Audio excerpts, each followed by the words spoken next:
All right, guys, we're going to kick off the first Keeping It Real channel discussion with a conversation about Matt Freese. Matt Freese was the starting goalkeeper for the U.S. men's national team at this 2026 World Cup. And any of you who've seen any of my content on X would know that was not a good enough choice for me. And I know that we are limited as a national team with what we have as goalkeepers, which is disturbing considering all the quality we've had at the position over the past 30 years, 40 years almost, going back to Tony Miola. So quality-wise, there's just not a whole lot that Matt Freese does great. There's really nothing Matt Freese does great. It's not that he's a bad goalkeeper. It's that he's not a great goalkeeper. Positionally, he's okay with his feet. Obviously, that mistake and the game, notwithstanding, he's okay. The mistake in the game was schoolboy stuff. It was a joke, and we can just walk away from that because the entire team was terrible in that game. I'm just gonna move right past that. He made a couple of good saves in that game. He almost had me convinced for 5 seconds that he might be worth putting some stock in.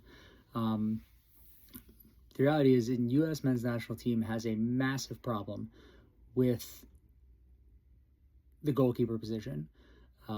There's no one right now who has played a game for the U.S. men's national team at the senior level who deserves the starting spot.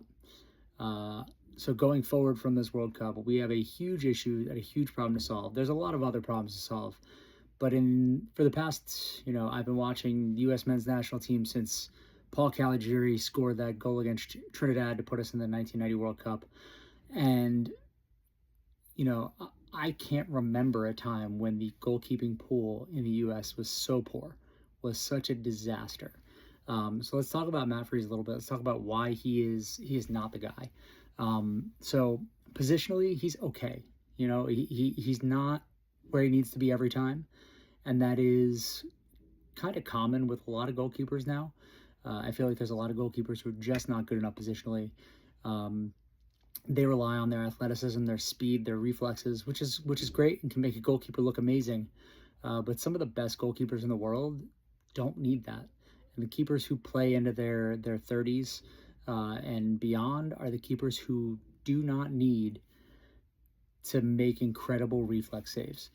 I'll give you an example. One example where people think he's an amazing keeper, and I'm going to probably be in the minority here, but as somebody who's played the position and coached the position, Emi Martinez for me is not an incredible goalkeeper. He's incredibly quick. He is great at making reaction saves, and if you're talking about one-on-one breakaways, he does it probably as well as anybody else. But in terms of just straight goalkeeping, I would take many other goalkeepers ahead of him, despite the fact that so many people think he is the best in the world.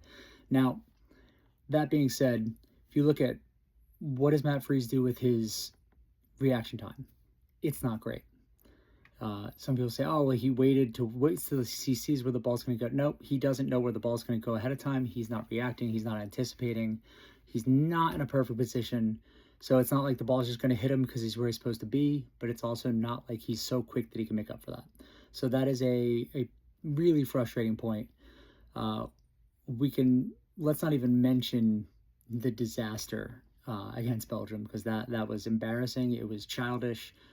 Is the kind of play that will haunt him. That is a Loris Karius moment that may or may not define his career, unfortunately. I hope it doesn't. I hope he has a chance to come back and get better, but that is a moment that no one will forget. So he's got that again going against him, and then think about things that he playing with his feet. Like we said, oh, he's better than Matt Turner with his feet. Well, where has he been better than Matt Turner with his feet? Maybe in the MLS? Okay, great. I don't care. When I've seen him play for the national team, he doesn't do anything great with his feet. His distribution is not spectacular. It's average. He is decent at claiming the ball in the box, but he still loses some. He doesn't have the physicality to fight through a lot of these more physical attackers. So he just doesn't do anything that is above average for me in terms of how he's going to create in the goal. And I want to make sure that we, as fans, as people who look at this game, realize that one of the biggest weaknesses, and it's the biggest weakness we've had probably in, like I said, 40 years, uh, is in goal. It is, we do not have any one player who I would say that's going to be the guy in 4 years. I don't have anybody who I can say that's going to be the guy in 2028 if we play in the Copa. Like, I don't even know who the guy is going to be for the Gold Cup. Like, there's no one that I feel inspired about. I haven't seen a ton of Chris Brady. He came to the World Cup. He didn't look great in the 45 minutes that he had pre-World Cup, but reality is he didn't really have a chance to show his quality. He gave up a pretty quick goal and got torched a little bit, but realistically, he didn't have a whole lot of chance to show his quality, and he wasn't playing with the team regularly. He was the third goalkeeper.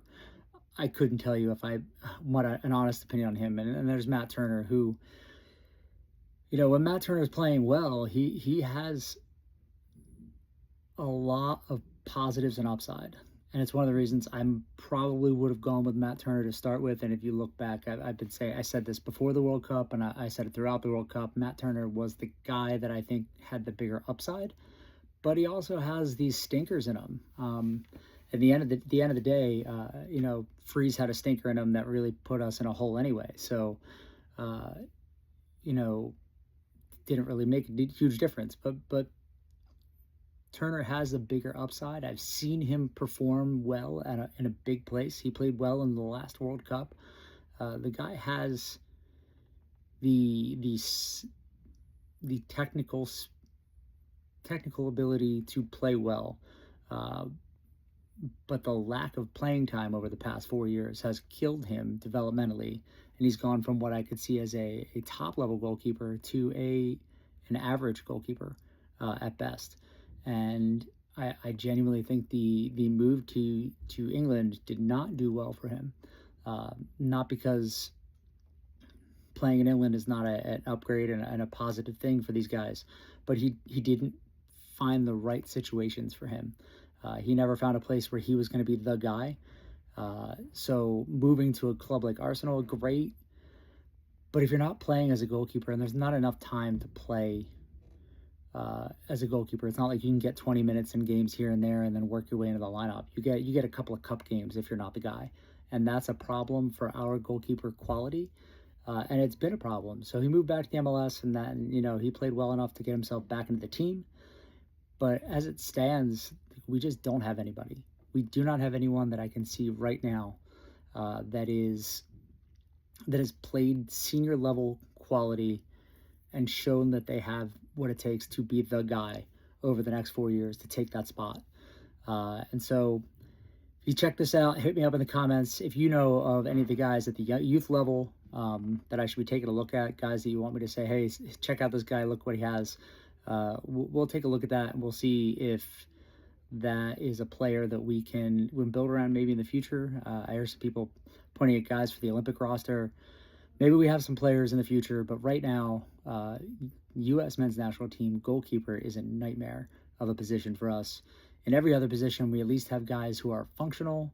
We might need more depth. We might need second or third players in those positions because the guys should be better. Maybe they've underperformed in big places. But when we're looking at the goalkeeper level, we just don't have anybody who is inspiring in confidence and quality, or who deserves that number one spot. So let me know what you guys think. Throw some names in the comments if there's people you want us to take a look at. And until next time, let's keep it real.